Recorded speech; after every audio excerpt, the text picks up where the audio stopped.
Graça e paz do Senhor Jesus. Hoje eu vou tentar fazer uma coisa diferente.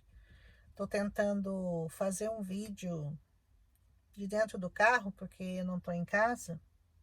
E estou tentando, então, adaptar a minha gravação hoje, que vai ser Ezequiel capítulo 23. Nesse capítulo de Ezequiel, nós vamos ter uma metáfora de duas irmãs, a qual o Senhor vai dar o nome de Aolá e Aolibá. Essas duas filhas de uma mesma mãe, elas ambas acabaram se prostituindo e se tornando adúlteras, porque pecaram contra o Senhor.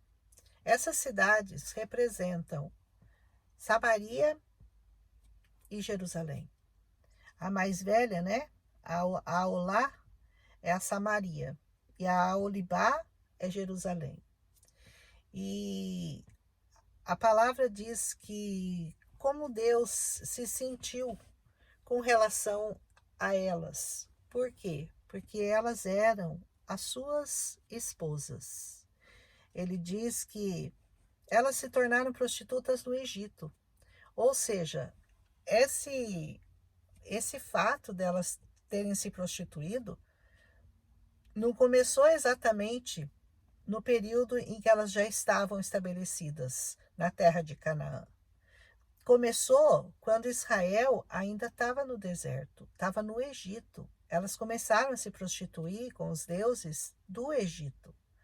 Então, o Senhor diz que elas ainda eram dele quando elas se envolveram na prostituição, que elas se envolveram com seus amantes, os assírios.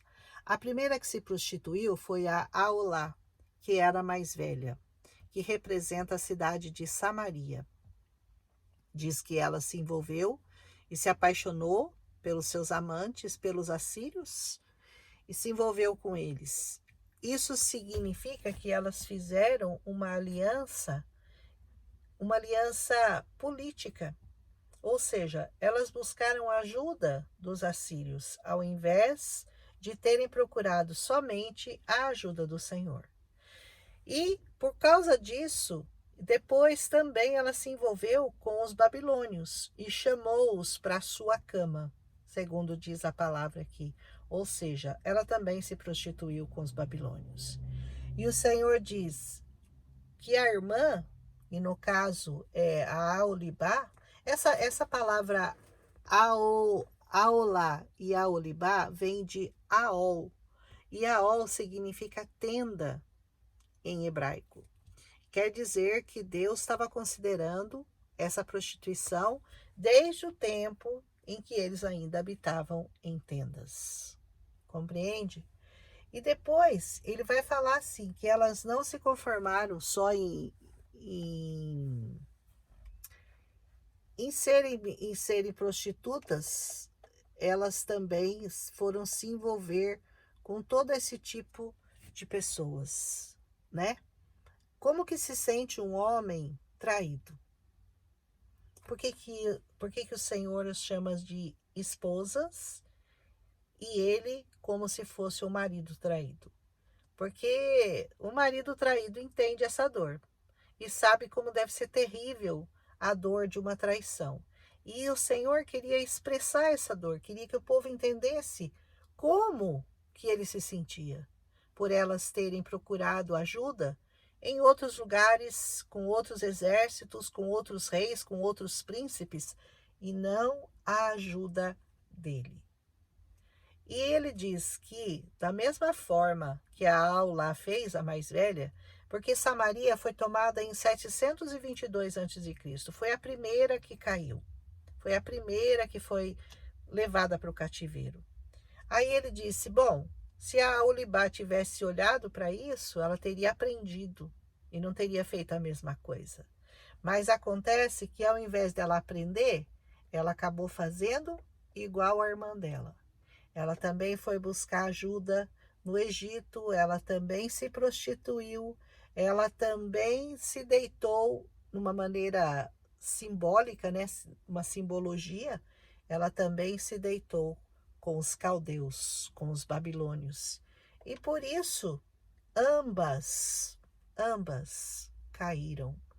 Elas poderiam ter dominado tudo aquilo, elas poderiam ter ficado na proteção única e exclusiva do Senhor, mas elas preferiram se prostituir, buscar ajuda fora do Senhor, buscar ajuda no mundo.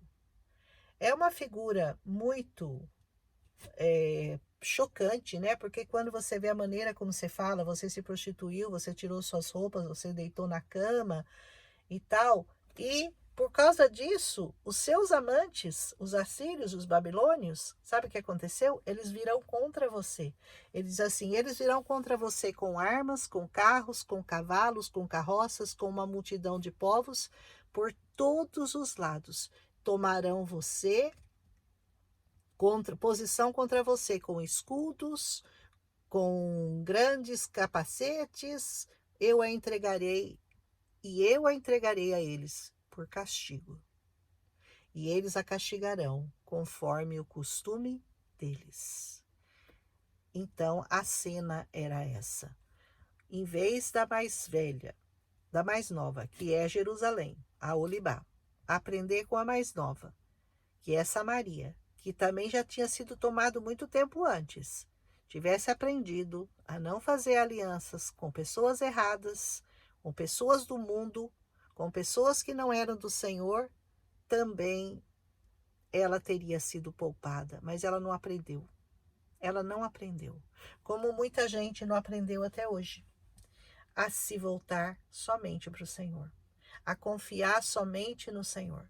Vai buscar ajuda no Egito, vai buscar ajuda de homens, vai buscar ajuda dos psicólogos, vai buscar ajuda de coisas deste mundo para satisfazer aquilo que só o Senhor pode satisfazer. Porque a nossa alma, o nosso espírito, ele só se satisfaz com o Senhor.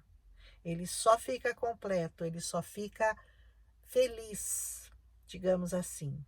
E nada pode nos abater se nós estamos firmados nessa palavra. E não foi o que aconteceu com Samaria, não foi o que aconteceu com Jerusalém. Ambas acabaram sendo engolidas pelos seus próprios amantes, por aqueles que elas mesmas escolheram para que as protegesse, em vez de buscar proteção no Senhor. Vocês entendem essa alegoria? Parece pesado, você lê aqui e fala, nossa, o Senhor está falando de prostituição, de tirar a roupa, de deitar na cama, de ser embebedado, né?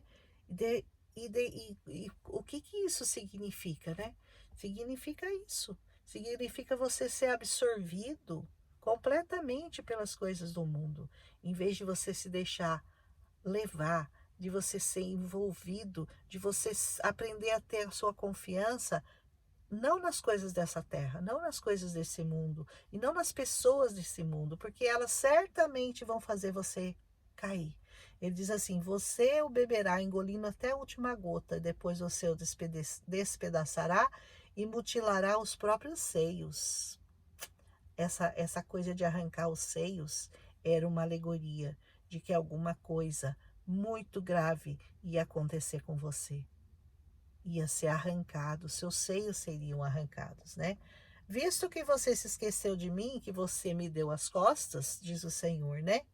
Versículo 35. Você vai sofrer as consequências da sua lascívia e da sua prostituição. Prostituição aqui você entendeu, né? É você buscar socorro. No caso, elas buscaram socorro com os assírios, com os babilônios, com os egípcios, e todos eles acabaram se voltando contra ela. Agora diz o Senhor, visto que você se esqueceu de mim, você vai sofrer as consequências do seu ato. Então, não queira sofrer as consequências de abandonar o Senhor para buscar socorro nesse mundo, porque não há socorro nesse mundo. Porque não há como você encontrar paz nesse mundo. O verdadeiro príncipe da paz chama-se Jesus. Amém? Ele diz assim: você se sentou num belo sofá tendo à sua frente uma mesa na qual você havia colocado o incenso e o óleo que pertenciam a mim.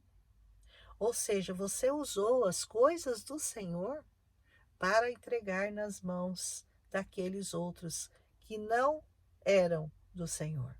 Cuidado com quem você anda, cuidado com quem você ouve, cuidado com a mesa que você se senta, porque tudo pode contaminar você.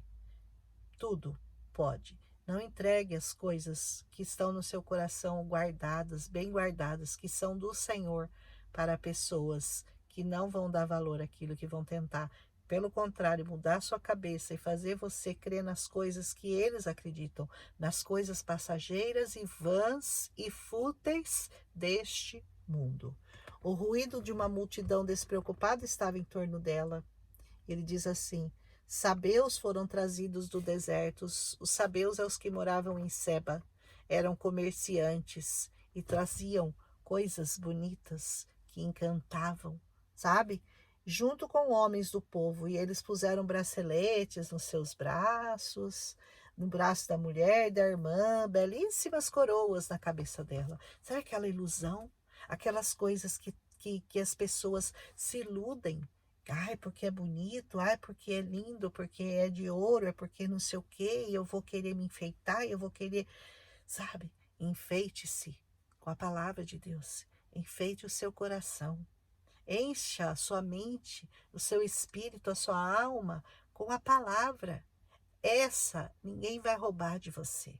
Essa não vai ser destruída pela traça, pela ferrugem, não vai ficar aí.